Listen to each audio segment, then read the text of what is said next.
Every USDA zone gardening explained in 10 minutes. Zone 1, the Arctic Frontier. Zone 1 is essentially the boss level of gardening, where temperatures can drop to a terrifying -60 degrees Fahrenheit. If you live here, your growing season is about the length of a summer vacation, so speed is everything. You aren't growing tomatoes or hibiscus here unless you have a high-tech heated greenhouse. Instead, you're looking at incredibly hardy survivors like dwarf birches, certain mosses, and native wildflowers that can handle being frozen solid for months. Most of your gardening will happen in containers or raised beds that warm up quickly during the brief solar window. It's a tough life, but there is a rugged beauty in seeing anything bloom in such a harsh landscape. Basically, if it survives Zone 1, that plant is tougher than most humans. Zone 2, the Deep Freeze.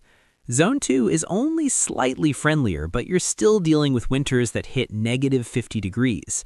This is the realm of the Great North, where trees like the paper birch and larch dominate the skyline. You can actually start to grow some berries here, specifically June berries and certain hardy raspberries that don't mind the frost. Your biggest enemy isn't just the cold, but the permafrost, or soil that stays chilly way into late spring. Short-season vegetables like radishes and spinach are your best friends because they finish their job before the first frost returns in August. Gardening here requires a lot of mulching to protect roots from the extreme temperature swings. It's a game of timing, patience, and a very thick pair of winter gloves. Zone 3, the Cold North. In Zone 3, things finally start to feel like a real garden, even though you're still bracing for -40-degree winters. This is prime territory for some of the most beautiful flowering shrubs, like lilacs and hydrangeas, which actually need the cold to bloom well. You can successfully grow hardy apples and plums here, provided you pick varieties specifically bred for the northern plains. The growing season is still short, so starting your seeds indoors under lights is a mandatory ritual for every gardener. Asparagus and rhubarb thrive in this zone because they love a long, deep winter nap. It's the kind of climate where you spend 6 months looking at seed catalogs and 3 months frantically digging in the dirt. You're still limited, but your backyard can finally start looking like a lush paradise for a few glorious weeks. Zone 4, the Heartland Chill. Zone 4 is where gardening gets serious, covering much of the upper Midwest and mountain regions. You're still looking at -30-degree winters, but your frost-free window is finally long enough to grow some decent sweet corn. This is the sweet spot for peonies and daylilies, which come back bigger and stronger every single year. You can grow a wide variety of vegetables, but you still need to be wary of those surprise frosts in late May. Hardwood trees like maples and oaks love this zone, giving you some of the best fall colors in the entire country. Mulching is still your best friend to keep the soil moisture consistent during the surprisingly hot summers. It's a zone of extremes, freezing winters and humid summers, but it produces some of the hardiest gardeners in the world. Zone 5, the Balanced Middle. Zone 5 is often considered the standard gardening zone for much of the northern U.S. With winter lows around -20, you have a massive library of plants to choose from that can survive without much fuss.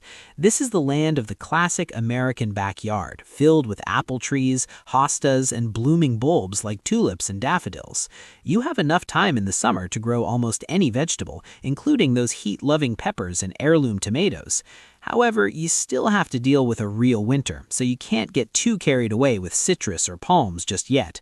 It's a great beginner zone because it's forgiving enough for mistakes, but has enough chill to kill off many tropical pests. If you can't grow a garden in Zone 5, you might want to try a different hobby. Zone 6, the gardener's sweet spot. Zone 6 is arguably one of the best places to be a gardener because you get a true 4-season experience. Winter lows rarely dip below -10, meaning you can experiment with slightly more tender plants like certain peach varieties or English ivy. The growing season is long and generous, allowing for both a cool season spring garden and a massive summer harvest. You can grow almost any deciduous tree, and your roses will absolutely thrive in the moderate humidity. The only real danger is false spring, where a warm week in February tricks your plants into budding before a final frost hits. It's a zone that rewards variety, from leafy greens in the shade to massive sunflowers in the sun. It's the perfect middle ground where you get the best of both the north and the south. Zone 7, the transition zone. In Zone 7, the winters are mild, with lows only reaching 0 to 10 degrees, which opens up a whole new world of evergreens. You can start growing things like camellias and crepe myrtles that would never stand a chance further north. The summer heat starts to become a real factor here, so choosing drought-tolerant plants becomes more important than protecting things from the cold. You can often keep a garden going well into November, and some people even grow kale and carrots straight through the winter. This is the first zone where you can seriously consider growing pomegranates or certain cold-hardy figs. The challenge shifts from how do I keep this alive in the cold to how do I keep this watered in the August heat. It's a long, productive, and very rewarding zone for anyone who loves to be outside. Zone 8, the warm south. Zone 8 is where the southern charm gardens truly begin, with winters that rarely see temperatures below 10 degrees. You can grow almost anything here, from massive live oaks draped in Spanish moss to fragrant gardenias. The growing season is incredibly long, but the trade-off is intense summer heat and high humidity that can melt certain northern plants. You'll find that plants like lilacs or peonies struggle here because they don't get the chill hours they need to reset. Instead, you get to play with oleanders, Mediterranean herbs, and even some citrus varieties if they are protected. Pests don't really die off in the winter here, so you have to be a bit more vigilant with your garden maintenance. It's a lush, green, and very fast-growing environment that feels like a greenhouse for half the year. Zone 9, the subtropical paradise. Zone 9 is where the vacation vibes become permanent, with winter lows staying above 20 degrees.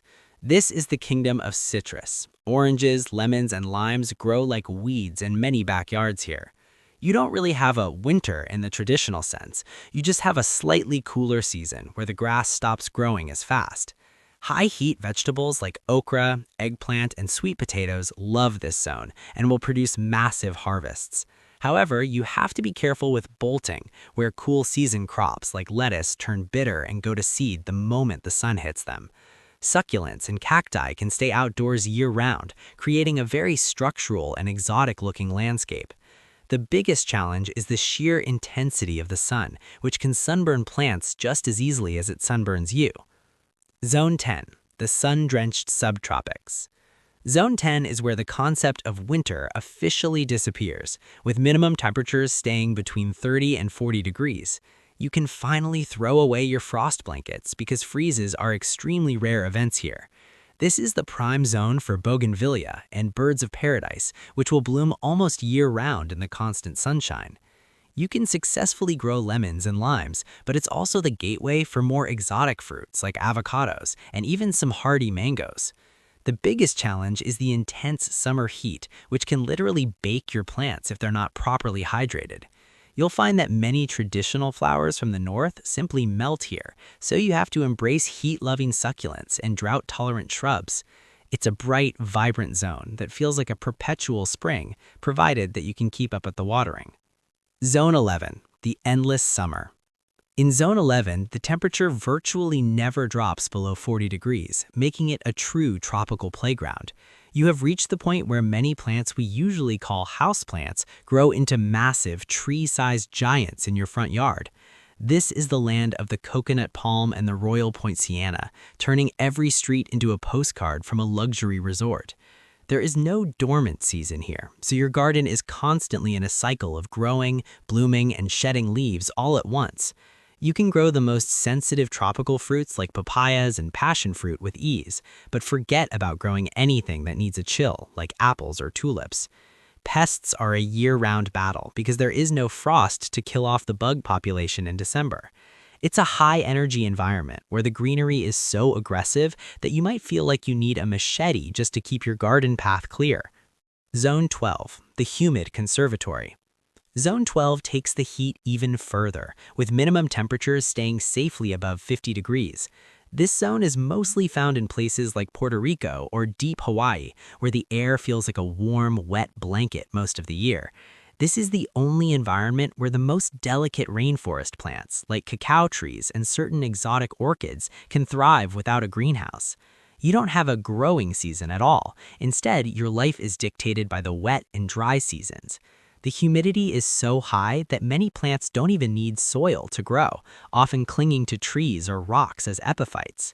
Your main struggle will be fungus and mold, which love the constant warmth and moisture just as much as your plants do.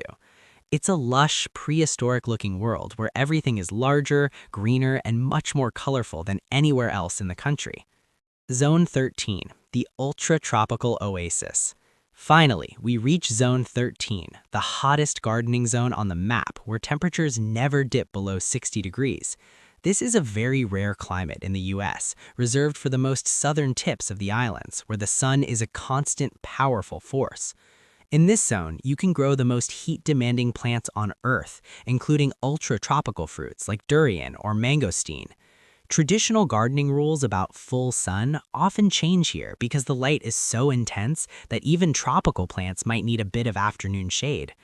Soil quality can be a challenge, as the constant heat and rain quickly break down organic matter, requiring you to fertilize frequently.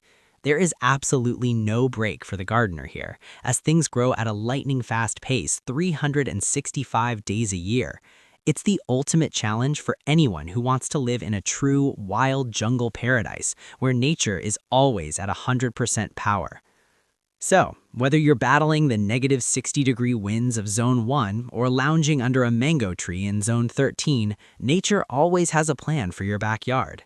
Understanding your zone is the first step to working with the Earth instead of against it.